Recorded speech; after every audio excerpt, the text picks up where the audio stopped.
Hola, bienvenidos de nuevo. Vamos a continuar con la actividad número 2 del objetivo de integrales. Como vimos en la actividad anterior, el objetivo es tratar de encontrar el área bajo una curva de una cierta función. Y esto vimos que lo podemos lograr usando un proceso de aproximación. Vamos aproximando infinitamente el área bajo la curva y en el límite, usando la idea del límite, podemos encontrar el valor deseado. Vamos a ver ahora otro ejemplo, parecido al que vi en la clase anterior, para ver qué es lo que está sucediendo. En este caso ahora voy a considerar la función f de x igual a 1/4 de x cúbica más 1. Y ahora voy a querer calcular el área bajo la curva en el intervalo de 0 a 3. Acá tengo en negro la gráfica de la función y aquí está el 0, acá está el 3, ¿no? Y el área bajo la curva es esta parte que tengo aquí en azul. Esto es lo que quiero calcular. ¿Cuál es el área de esta curva? Entonces vamos a hacer lo mismo que hicimos en la actividad anterior, ¿no? Acuérdense que vamos a introducir una variable para determinar las veces en las que dividimos a nuestro intervalo. Entonces, el intervalo lo dividimos en n partes, ¿no? El intervalo, acuérdense que empieza en 0 y termina en 3. Y entonces pues, la base de cada uno de los rectángulos que obtengo, pues es la medida de 0 a 3, que es precisamente 3, pero dividido entre las bases que lo divido, que es n. Entonces, la base de cada rectangulito que queda bajo la curva es de 3 entre n, ¿no? Y entonces otra vez, el primer punto es 3 entre n, y entonces su altura pues va a ser f de 3 entre n. Acuérdense que mi función es a cada punto x, a cada número de x, primero lo divido al cubo, lo multiplica por 1/4 y le suma 1. Entonces en este caso, a 3 entre n, primero 3 entre n lo eleva al cubo, lo multiplica por 1/4 y le suma 1. ¿Sale? Y entonces, para saber cuánto vale f de 3 entre n, que es la altura de mi rectangulito, pues hago esta operación. Acuérdense que aquí es 3 al cubo, que es 3 por 3, 9 por 3, 27. Y luego está multiplicado por este 1, pues me queda 27. Y n queda multiplicado al cubo, pero luego está multiplicado por 4, entonces me queda 4n al cubo.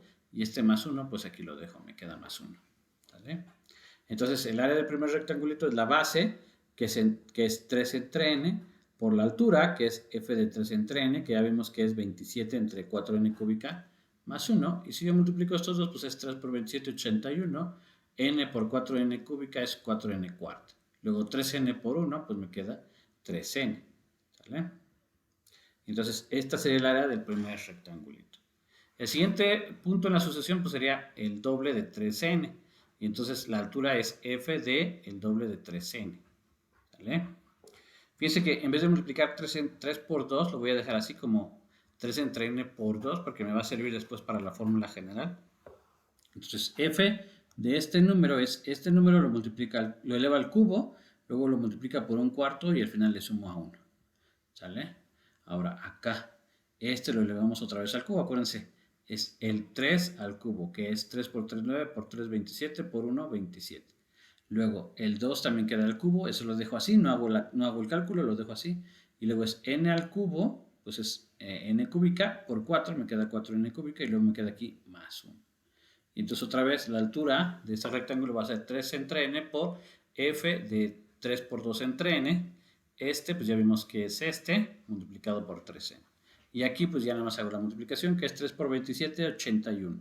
N por 4n cúbica, 4n cuarta. Este 2 al cubo lo dejo igual. Y 3 entre n por 1 me queda 3 entre n. Más o menos, fíjense entonces cómo se va teniendo un patrón.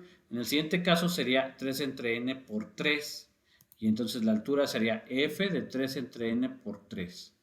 Que es esta función, a este lo elevo al cubo. Lo multiplica por 1/4 y le suma 1. Entonces este lo pongo al cubo. Lo multiplico por 1/4 y le sumo 1. Y otra vez hago la operación. Entonces otra vez sería 3 al cubo por 1, 27. N al cubo por 4, 4n cúbica. Y este 3 lo dejo así afuera, sin hacer la operación, elevado al cubo. Y luego tengo este más 1. Y entonces el área de mi rectángulo pues va a ser 3 entre n por este, que es lo que pongo acá. Y otra vez, al hacer la operación es 3 por 27, 81. 4n cúbica por n, 4n cuarta. Este me queda así, 3 al cubo. y luego 3n por 1, pues 3n. Y en general, pues si se fijan, ¿qué es lo que fui obteniendo? Déjenme regresar al cálculo.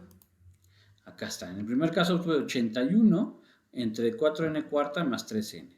En el segundo caso obtuve 81 entre 4n cuarta por 2 al cubo más 3n. En el siguiente caso estoy obteniendo 81 entre 4n al cubo por 3 al cubo más 3n. Si se fijan, voy obteniendo lo mismo, solamente que va cambiando aquí. En el tercer caso, en el segundo caso tuve aquí 2, en el tercero tuve 3, entonces en el que sigue voy a tener 4, 5, etcétera. Entonces, en el caso iésimo, en vez de voy a tener i, o sea, voy a tener lo mismo, pero i al cubo. Y entonces, si sumo todas las áreas de todos estos rectangulitos, pues me queda una expresión parecida a esta. ¿Sale? Y entonces podemos hacer algo parecido, como la vez pasada. Aquí, si se fijan, en cada término se repite el 81 entre 4n cuarta, siempre se repite, entonces lo puedo factorizar. Y también fíjense cómo tengo 3n sumado con 3n, sumado con 3n, tantas veces como n. O sea, tengo el 3n por n. Y aquí me va quedando este. Aquí está por 1 al cubo, en el siguiente aparecería por 2 al cubo, en el siguiente por 3 al cubo. Y como factorizo este, pues me va a quedar así, como 81 por 4n cuarta por 1 al cubo, por 2 al cubo, etc. ¿no? Y finalmente acá puedo simplificar. Esta n entre esta n se cancelan y me queda nada más este 3. Y entonces esta expresión me queda así. Ahora, afortunadamente, nuevamente para esta suma podemos usar esta fórmula. Esta suma me queda, se calcula así como n por n más 1 entre 2 al cuadrado. Entonces, este lo puedo sustituir por este. Aquí ya lo escribo. Entonces, esta suma se puede escribir así. ¿Sale? Y esta ya la puedo calcular haciendo lo mismo que hace un rato, multiplicamos. Aquí tengo n por n, n cuadrada. N por 1, n. ¿Sale? Luego aquí, al siguiente paso, voy a elevar al cuadrado. Este lo dejo. Tengo, entonces acuérdense, es el cuadrado del primero, es n cuarta.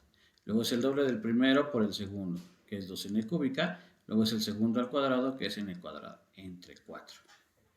Luego aquí, como todos tienen n's, puedo factorizar una n al cuadrado, que es lo que escribo. Aquí tenía yo n cuarta, pero le quité 2, me queda n cuadrado. Aquí tenía n cúbica, le quité 2, me queda 2n. Y aquí quité la n cuadrada, entonces nada más me queda más 1. Todo esto entre 4. Ahora fíjense que esta n cuadrada de acá se puede cancelar. Y entonces nada más me quedaría aquí un n cuadrado. ¿Sale? Y este 4 por este 4 pues me da 16, que es lo que pongo acá. ¿Sale? Y como les decía, aquí este n cuadrada se cancela con esta n cuarta, nada más me quedan 2 aquí abajo, entonces me queda n cuadrada. Y entonces afuera me queda 81 16avos y aquí arriba me queda n cuadrada más 2n más 1 entre n cuadrada. Y uso la técnica que usé en el ejemplo anterior, en el ejemplo de la actividad anterior. Acá voy cancelando n cuadrada entre n cuadrada, pues me da 1. 2n entre n cuadrada, pues me va a dar 2 entre n. Y 1 entre n cuadrada, pues ahí sí no se puede cancelar nada, queda 1 entre n cuadrada más 3. Y ahora sí, esta sería el área para el caso n. Pero entonces, como yo quiero que n se vaya haciendo cada vez más grande, tengo que calcular este límite al infinito. Y entonces necesito calcular el límite cuando n tiende a infinito de 81 entre 16 por 1 más 2 entre n más 1 entre n cuadrada más 3. Y aquí acuérdense lo que les decía, este límite, como es 2 entre n, este se hace 0, este se hace 0, entonces aquí me queda 0 más 1, me queda 1 por 81 entre 16, pues me queda 81 entre 16. Y como este término no tiene n, se queda igual. Y aquí finalmente si hago la suma, pues me queda como resultado como 129 16avos. Esa va a ser el área bajo la curva. Como les decía, este proceso es muy largo, muy laborioso, ¿no? Y necesitamos encontrar una forma más simple de hacerlo, pero antes de ver formas más simples, pues vamos a abstraer entonces lo que está pasando, ¿no? Vamos a hacer ese paso de extracción, de abstracción, para dejar descrito esto que estamos haciendo, ¿no? Es muy importante además notar que un límite no siempre existe. Entonces, esto que estoy haciendo no siempre se puede hacer para cualquier tipo de función. ¿Sale? Entonces, en general, vamos a tomar una función f que esté definida en un intervalo cerrado desde a hasta b. Y vamos a tomar una división, en una partición, ¿no?, de los intervalos, como lo que estamos haciendo hace un rato. O sea, el intervalo de a a b lo voy dividiendo en puntitos. El primero le llamo x0, que es donde empiezo en a, luego x1, x2, así hasta b. Luego de cada uno de esos puntitos me tomo la medida, que es la base de mi triángulo, que en este caso, pues si se fijan, la medida va a ser tomar uno menos el otro. ¿Sale? A esta medida le voy a llamar así, le voy a llamar delta xy. Esta es la base de cada rectángulo. Y la altura, pues va a ser la función en cada uno de estos puntos. Entonces, el área de eso va a ser así, ¿no? Ahora, vamos a introducir otra notación. Por ejemplo, aquí escribí la base. Acuérdense que esta es una multiplicación, entonces la base era delta por x1, base por altura, que es f de x1. Luego tengo la base, que es delta x2, por la altura, que era f de x2. Aquí tengo otra área, que era la base, que es delta x3 por f de x3.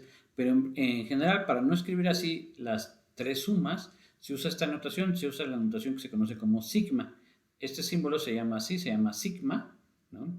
Y entonces para escribir esta se utiliza este tipo de notación. En vez de escribir estas tres sumandos, se pone la sigma. Como subíndice se le pone una i igual a 1.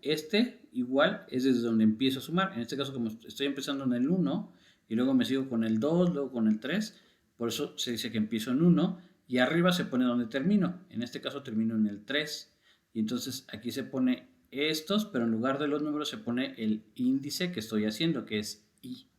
Entonces, en lugar de poner f de x1 delta x1 más f de x2 delta x2 más f de x3 delta x3, se pone la suma o sigma desde i igual a 1 hasta 3 de f de xy delta xy. Y en general, entonces, la suma de todas las áreas de estos rectangulitos se escribe así, como la suma desde i igual a 1 hasta n de f de xy delta xy. Y esta, entonces, es una aproximación del área. Acuérdense, esta es base por altura, ¿no? Pero entonces de cada rectangulito es base por altura, pero esta es para la partición que estoy dando del intervalo. Y acuérdense que la partición que estoy dando cada vez tiene que ser más pequeña. Entonces tenemos que hacer un límite, ¿sale? Y entonces a ese proceso se le conoce como integral definida.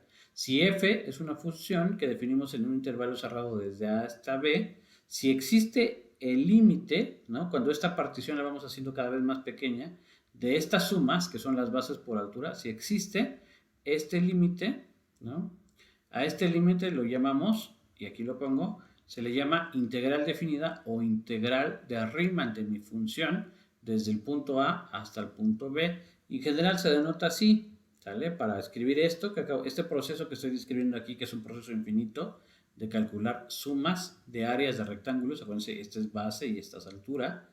Entonces, este proceso se escribe así como la integral de A hasta B de f de x dx.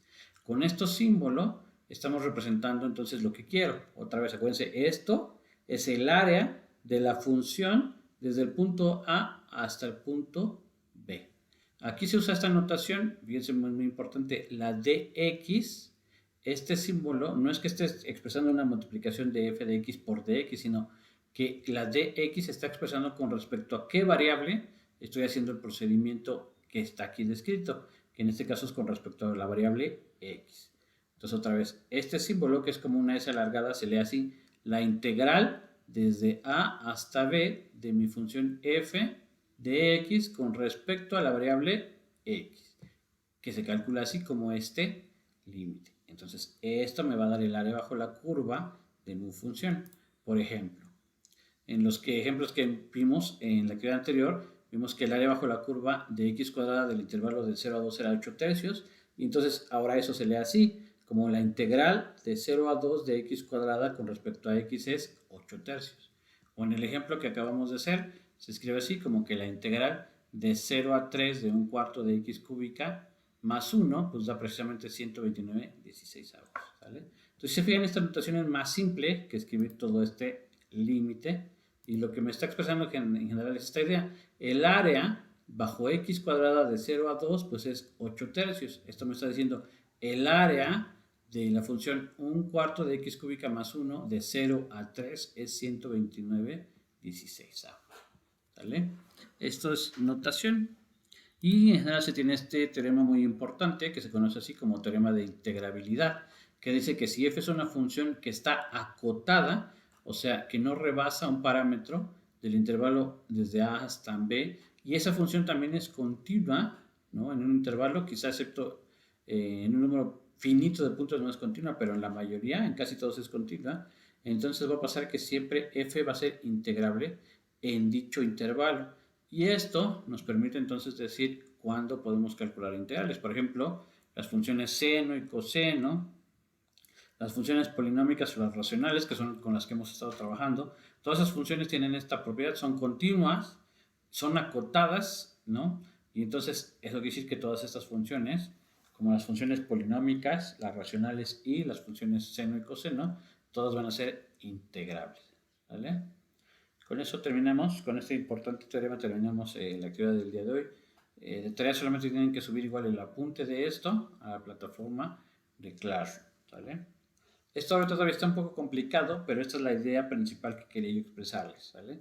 Con la que se tienen que quedar. Este símbolo entonces se lee así, la integral de 0 a 2 de x cuadrada con respecto a x vale 8 tercios. Y lo que me está indicando es que el área bajo la curva de x cuadrada del intervalo de 0 a 2 vale 8 tercios. Eso es lo que está indicando este símbolo. Y aquí es donde nos vamos a enfocar. Como les decía, el proceso que hicimos tanto para esta como para esta está muy largo. Vamos a buscar formas más simples, ¿vale? Y vamos a concluir en un teorema muy importante que se llama, bueno, dos teoremas muy importantes que se conocen como teoremas fundamentales de cálculo, que nos van a permitir ver cómo hacer este procedimiento más simple. Muy bien, con eso terminamos. No olviden subir sus apuntes a la plataforma de Classroom.